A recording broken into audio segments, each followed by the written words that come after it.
வணக்கம் மக்களே. இன்றைக்கி நம்ம யாரை பற்றி பேச போகிறோன்னா, நம்ம விஜய் சாரை பற்றி தான். விஜய் சாரை பற்றி என்ன என்ன இருக்குது பேசுகிறதுக்குன்னு கேட்குறீங்களா? இல்லைங்க, அவரை பற்றி பேசுகிறதுக்கு நிறைய விஷயம் இருக்குது. அவர் எவ்வளோ விஷயங்கள்லாம் பண்ணியிருக்காரு இந்த நாட்டுக்கு, தமிழ்நாட்டுக்கு, தமிழ்நாட்டு மக்களை எவ்வளோ விஷயங்களில் வந்து முன்னேற்றி விட்டுருக்காரு, எவ்வளோ விஷயம் பண்ணியிருக்காரு. அவ்வளோ பண்ணியிருக்காருன்ட்டு அவ்வளோ விஷயம் இருக்குது. அதை நான் சொல்ல வரேன். நீங்கள் யோசிக்கிறத பார்த்தா எதுவும் பண்ணாத மாதிரி யோசிக்கிறீங்களே. அப்படிலாம் இல்லைங்க. நீங்கள் நம்பணும், தமிழ்நாடு மக்கள் நீங்கள் எல்லோரும் நம்பணும். விஜய் தான் எல்லாம் பண்ணார். தமிழ் மொழியை காத்தார். அந்த அணை அது இதெல்லாம் கட்டி ஈழத்தமிழர் அந்த போகிற அது எல்லாத்தையும் அவர் தாங்க தடுத்து நிறுத்தினார். இன்றைக்கி நீயும் நானும் இந்த வீடியோ போட்டுலாம் பேசிகிட்டு இருக்கேன்னா அது காரணம் விஜய் தாங்க.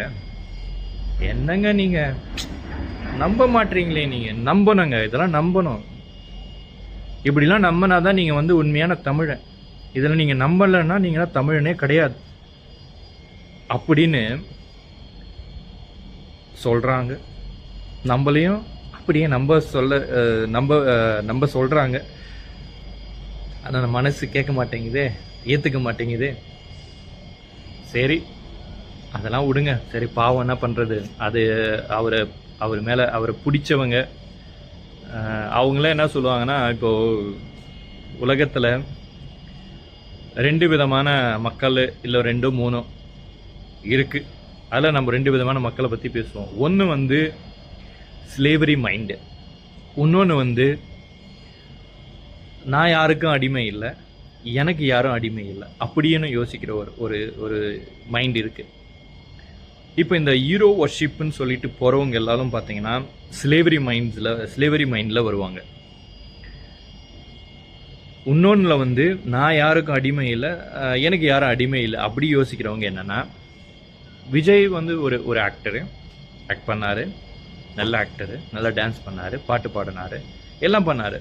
அது வந்து சினிமாவில். நான் சினிமாவில் போனேன், காசு கொடுத்தேன், ரசித்தேன், அதை பார்த்தேன், முடிஞ்சு போச்சு. But at the same time அவர் வந்து அரசியலுக்கு வரும்போது அங்கே என்ன சினிமாவில் பண்ணாரோ அரசியலில் இங்கே பண்ணுவாருன்னா, அவருக்கு எக்ஸ்பீரியன்ஸ் வந்து அரசியலில் தான் இருக்குது. சரி, அவருக்கு எக்ஸ்பீரியன்ஸ் வந்து சினிமாவில் தான் இருக்குது, ஆனால் அரசியலில் கிடையாது. அப்போது சினிமாவில் பண்ணதை அரசியலில் பண்ணுவாருன்னு நம்பினாங்கன்னா அவங்கள என்ன சொல்கிறதுனா, அந்த ஸ்லேவரி மைண்டில் இருக்கிறது. ஏன்னா அங்கே பார்த்த அந்த ஒரு மனப்பான்மையை அப்படியே அரசியலுக்கு எடுத்துகிட்டு வந்து இங்கே வச்சு பொருத்தி பார்க்குறது.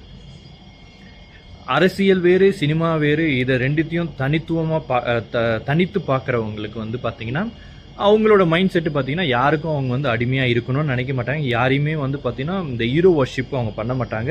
இல்லை அவங்க முன்னாடி போய் பேசிட்டு, சார் நீங்கள் தான் அது, நீங்கள் தான் என் தலைவன், அது இதுன்னு அப்படிலாம் இருக்க மாட்டாங்க. அது என்ன சொல்லுவாங்க, அந்த வழிஞ்சி பேசுகிற மாதிரி இருப்பாங்க. அது மாதிரிலாம் இருக்க மாட்டாங்க.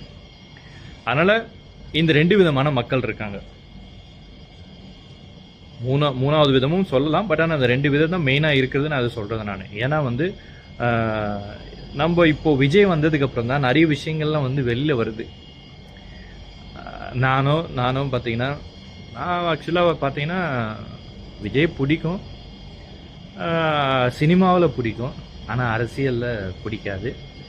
அது ஓப்பனாக நான் சொல்லிக்கிறேன். நான் உடனே நீங்கள் வந்து கேட்கலாம், நீங்கள் அப்போனா வேறு யாரையோ உனக்கு பிடிக்கும், அதனால தான் வந்து உனக்கு விஜய் பிடிக்கல அப்படின்ட்டு. விஜய் பிடிக்கும் சினிமாவில், அரசியலில் கிடையாது. அதை எல்லா ரசிகரும் ஒழுங்காக புரிஞ்சுக்கணும். உன்னை விஜய் எங்கே பிடிக்கும்? சினிமாவில் பிடிக்கும். அரசியலில் அவர் ஒன்றும் வரவே இல்லைங்க. அரசியல் இப்போ தான் வந்திருக்காரு, வரட்டும், வேலை பண்ணட்டும், எல்லாத்தையும் பார்ப்போம். அதுக்கப்புறம் எங்க ஒரு விஷயம் நீங்கள் இதை கேட்டு பார்த்தீங்களா?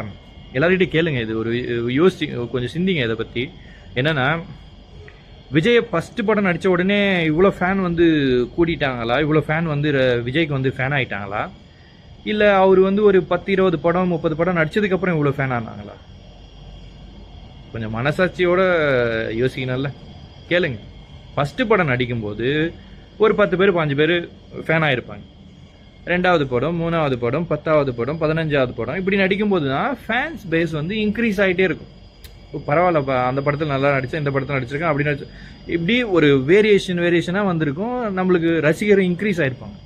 ஆனால் அரசியலில் வந்த உடனே இவர் தான் முதலமைச்சர். ஏண்டா டேய், கொஞ்சமாவது உங்களுக்கு அறிவு, இந்த அறிவு, இந்த மூளைகள்லாம் இருக்குதாடா உங்களுக்கு?